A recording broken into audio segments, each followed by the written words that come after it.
안녕하세요. 안녕하세요. 네, 위생사 중에서 여기 공중보건하고 위생관계 법령 맡고 있는 김혜영입니다. 자, 우리 합격률 몇 퍼센트인지 혹시 아세요? 합격률? 네, 평균 50%죠.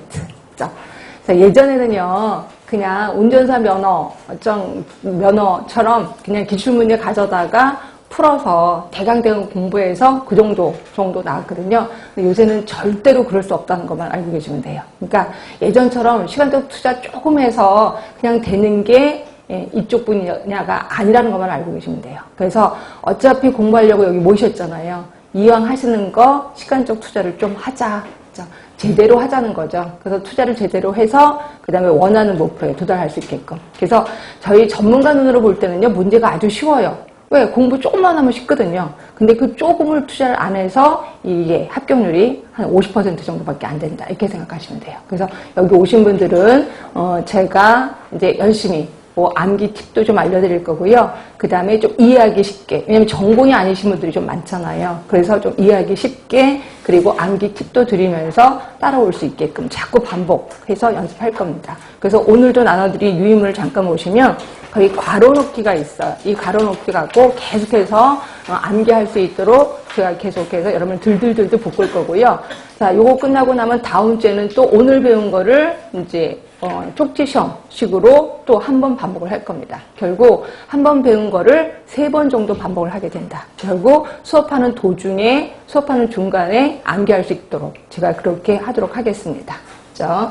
자, 일단 어떤 식으로 나왔었냐면 공중보건 쪽으로 가시면 개념 얘기가 나와요. 개념은 보통 이게 공중보건에서 전부 다 35문제인 건 알고 계실 거고요. 보통 3에서 4문제 정도가 나옵니다.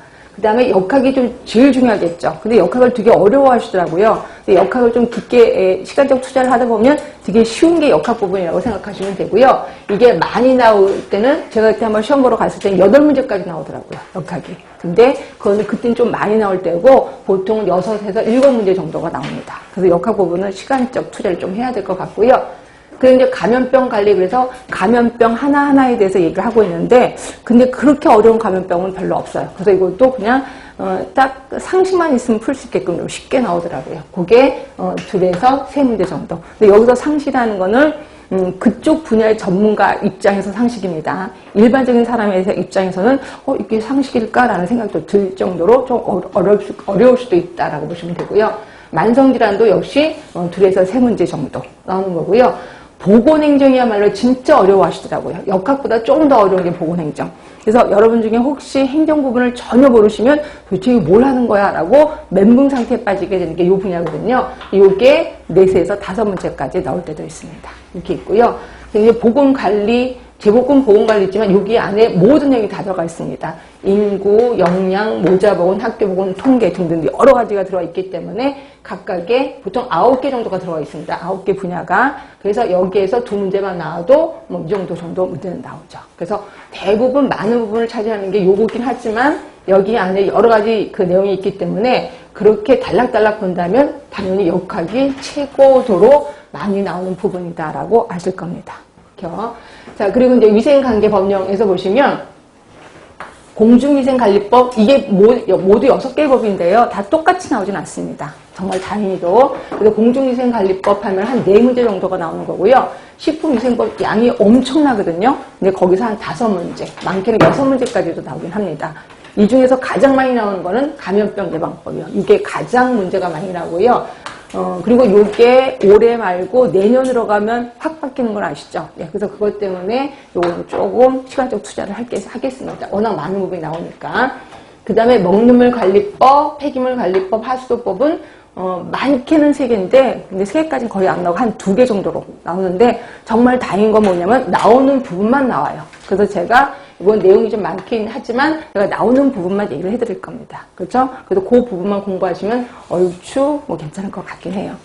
자, 이런 식으로 나오는데 제가 맨날 주장하는 것 중에 하나가 우리가 만점 맞는 게 목표가 아닌 거죠. 그렇죠? 그래서 기본만 해서 넘기는 거. 그래서 이렇게 하다가 여러분들 조금 어려워할 것 같으면 제가 이건 그냥 틀려버립시다 라고 이렇게 넘어가는 경우도 있어요. 그럼 여러분도 그냥 쿨하게 틀려버리시면 됩니다. 또 우리는 맞을 것만 맞으면 됩니다. 그래서 단지 제가 중요하다고 생각하는 거는 무조건 외우셔야 된다라고 보시면 될 것 같고요. 그렇죠? 그렇게 해서 따라오시면 이제 무난히 합격하게 될 거다 이렇게 생각하시면 제가 이제 크게 큰 소리로 장담을 하겠습니다. 아셨죠? 자, 그러면 저 수업은 어떻게 할 거냐? 제가 이제 50분 수업하고 10분 쉬고 50분 수업하고 10분 쉬는데요. 일단 제가 이론을 할 겁니다. 자, 이론을 쭉 하고 끝날 때쯤 해서 한 5분 정도 남겨놓고 오늘 나눠드린 그 괄호놓기 이거를 좀 할 거예요. 그러니까 요거는 이 이론에서 배운 거를 다시 한번 반복한 거예요. 그러니까 단어에 포커스를 둬서 외워야만 되는 단어를 외우게끔 가로놓기를 해서 한번 할 거고요. 그 다음에 10분 쉬고 나면 그 다음에 처음에는 문제를 좀 풀 겁니다. 책에 문제가 있어요. 근데 좀 안타깝게도 정답이 수록돼 있기 때문에 정답만 제가 이제 원래는 정답을 안 집어넣으려고 했더니 안 된다고 해서 할 수 없이 정답을 집어넣었거든요. 그러니까 정답이 있지만은 그래도 문제는 이런 식으로 접근해야 된다고 해서 모든 문제를 다 풀지는 않고 중요한 문제, 기본적인 문제만 좀 풀어드릴 겁니다. 문제 풀고 다시 이론 들어가고 가로놓기 하고 이런 식으로 좀 하도록 하겠습니다. 그래서 혹시 공부하시는 도중에 궁금한 게 있으면 여러분이 저한테 이제 물어보시면 되는 거죠. 근데 이게 눈앞에 대고 물어보면 이게 약간 심리적 부담이 오나 봐요. 그래서 분명히 눈으로 보면 모르는 것 같아. 그래서 제가 다시 한번 반복하려고 하면 아니요 됐습니다 라고 쓱 가시는 경우가 많더라고요. 이게 심리적 부담 때문에 그런가 봐요. 그래서 카페를 좀 이용하시라는